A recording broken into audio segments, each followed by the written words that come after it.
Dans ce cours qui présente l'utilisation de PDO, nous allons découvrir comment modifier des données qui sont issues d'une base de données. Alors nous repartons sur d'anciennes bases de travail par rapport au cours précédent. Nous avons à ce titre deux contacts qui sont issus de la base de données qui s'appelle Agenda, et à l'occasion on avait créé une table contact ici qui a la structure suivante: ID, nom, prénom, téléphone et mail. Pour l'instant, notre application permet de supprimer des contacts ou encore d'en insérer. Je vais refaire un test avec un numéro bidon et une adresse mail bidon. Nous allons enregistrer l'utilisateur et quand je liste, j'ai bien mon utilisateur qui a été ajouté ici. Je peux le supprimer et si je reviens en arrière et que j'actualise, on voit bien qu'il n'y en a plus que deux. Alors maintenant, ce qu'on va faire, c'est qu'on va ajouter un lien ici qui va permettre de modifier. Donc la modification ressemble à la suppression. C'est légèrement un petit peu plus complexe, mais pas beaucoup plus. Nous allons donc commencer par ajouter un lien modifié. Donc il faut aller sur le fichier qui nous permet de lister les éléments. Ici, j'avais créé un lien qui permettait de supprimer. Je vais dupliquer la ligne tout simplement et je vais envoyer l'utilisateur qui clique sur ce lien vers la page qui va contenir mon formulaire de modification. Donc, forme modification. Je vais garder le paramètre get du contact pour lequel il faut faire la modification. Je vais changer ici le nom en modifié et ce qui me donne le résultat suivant. Donc j'ai bien la possibilité de supprimer et maintenant de modifier. Donc lorsque je clique dessus, il me met not found parce que je n'ai toujours pas créé le fichier forme modification. Donc c'est ce que je vais faire. Je vais créer un nouveau fichier PHP que je vais appeler forme modification. Sur le principe de fonctionnement de la modification, on voit que l'utilisateur va cliquer sur modifier et on va pouvoir récupérer le numéro du contact à modifier, c'est-à-dire ici le numéro 3. Et en fait, on va récupérer ce numéro de contact là pour afficher les informations du contact à supprimer afin d'alimenter le formulaire de modification. Alors, ce qu'on va faire, c'est qu'on va commencer par ouvrir une connexion à la base de données comme on l'a fait pour les autres cours. Donc je ne reviens pas dessus, sinon je vous invite à regarder ces cours. Ensuite, on va créer une requête. Donc je vais me baser sur la requête pour laquelle on avait listé les contacts. Donc ici, je récupère toutes les informations du contact, mais pas de n'importe quel contact. Je veux le contact dont l'identifiant a été passé dans l'URL.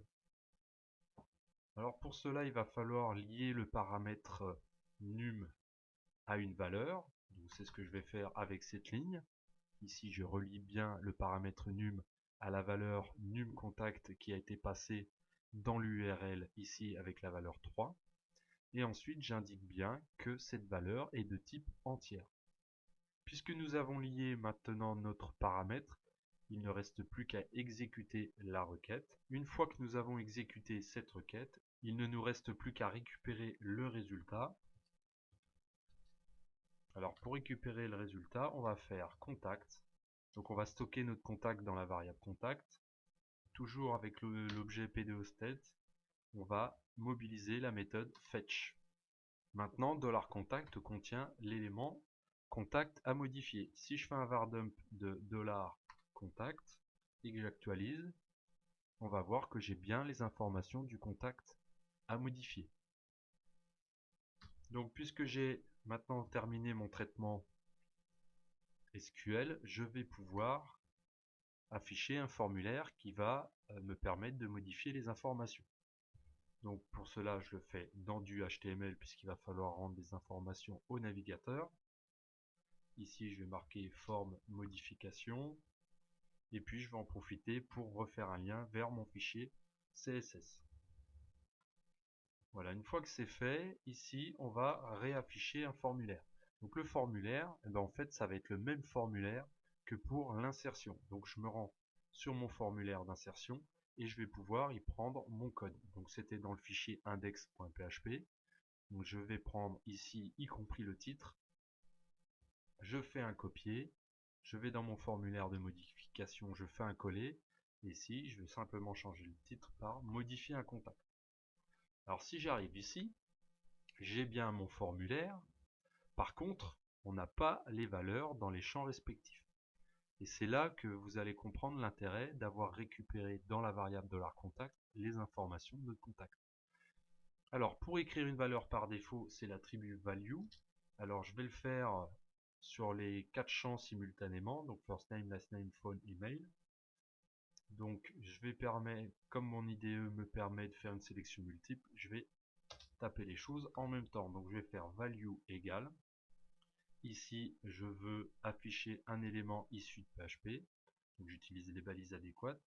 Et maintenant, je vais pouvoir écrire $contact de cette façon. Alors, quand j'ai fait ça, ici, je veux effectivement le first name. Alors, c'est pas le first name qu'on veut. Il faut aller voir dans la base de données comment je les ai nommés. Et c'est nom, prénom, tel et mail. Donc ici, ça sera le nom.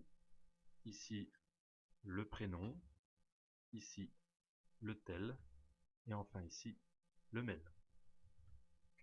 L'intérêt de cette méthode maintenant, c'est que quand vous arrivez sur votre page et que vous actualisez, vous avez bien les informations de l'utilisateur à modifier.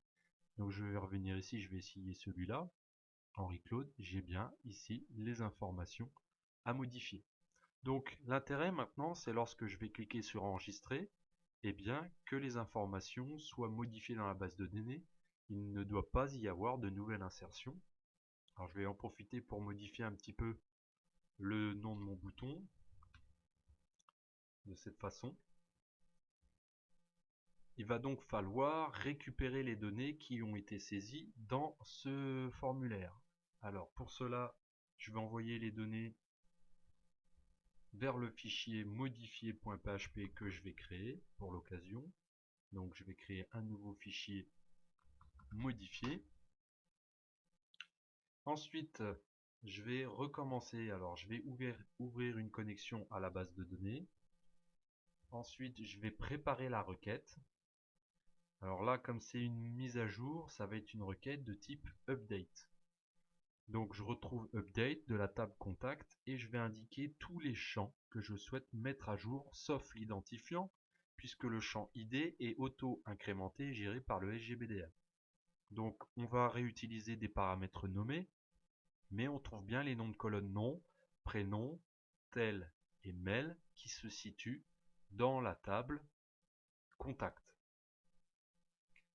Ensuite, j'ai indiqué ici un limite 1 pour éviter, en cas de mauvaise manipulation, de faire une mise à jour de toutes les lignes. Par exemple, si ici on se trompe dans le where, le limite 1 va contraindre la mise à jour d'une seule ligne et ensuite l'action s'arrête. J'ai utilisé des paramètres nommés. Maintenant, il va falloir que je les associe à une valeur. Donc pour faire cela, on va commencer par faire la liaison avec le paramètre num, ici qui va être relié à $post num contact. Alors pourquoi il va nous falloir l'identifiant ici? C'est très simple, parce que l'identifiant on en a besoin ici. Or cet identifiant, comment on peut le récupérer? Donc j'ai ici considéré que le formulaire forme modification nous envoyait une valeur qui s'appelait num contact. Sauf que quand on va voir le formulaire ici, cette valeur n'a pas été prévue, donc il va falloir que je la crée. Pour cela, je vais utiliser un autre input, donc je vais le mettre en type texte, et puis je vais lui donner le name num contact, puisque c'est comme ça que je le récupère de l'autre côté. Alors si je fais ça, il va falloir que je lui indique une valeur, et dans cette valeur, ça va donc être le contenu de la colonne ID de ma table. Maintenant, quand je fais ça sur mon formulaire, on voit que j'ai bien mon numéro ici qui s'est affiché. Et si je prends le second, j'ai bien le bon numéro. Sauf que ça ne doit pas apparaître visible à l'utilisateur. Il ne faudrait pas qu'il vienne à le changer. En tout cas, pas facilement. Alors, ce qu'il faut faire dans ce cas-là, c'est qu'il faut passer le champ en tant que hidden. Et ici, il n'apparaît plus. Alors bien sûr, hein, il est possible d'éditer à la volée ces champs-là. C'est pas une question de sécurité là, c'est une question d'ergonomie. La sécurité est aucunement gérée dans ce tutoriel, hein. Il faut bien en avoir confiance. Un utilisateur mal intentionné peut tout à fait aller modifier l'idée. Désormais, nous disposons d'une variable $post qui va s'appeler numContact, donc nous sommes en accord avec ce que j'ai écrit ici. Ensuite, il va falloir lier une valeur aux autres paramètres nommés, c'est-à-dire à nom, prénom, tel, mail.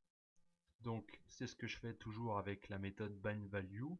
Ici, on retrouve les noms des paramètres nommés et ensuite les valeurs qu'ils doivent respectivement avoir.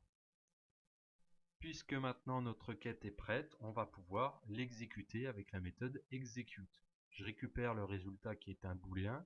Donc si elle a été correctement exécutée, ça renvoie vrai. Si ça n'a pas fonctionné, ça renvoie fausse. On va en profiter pour faire un message. Par exemple, le contact a été mis à jour si ça a renvoyé vrai, ou un échec dans le cas contraire. J'ai terminé la préparation côté PHP. Je vais pouvoir maintenant afficher la mise à jour de mon contact. Donc ça ressemble à ce que nous avions fait dans le cas de la suppression.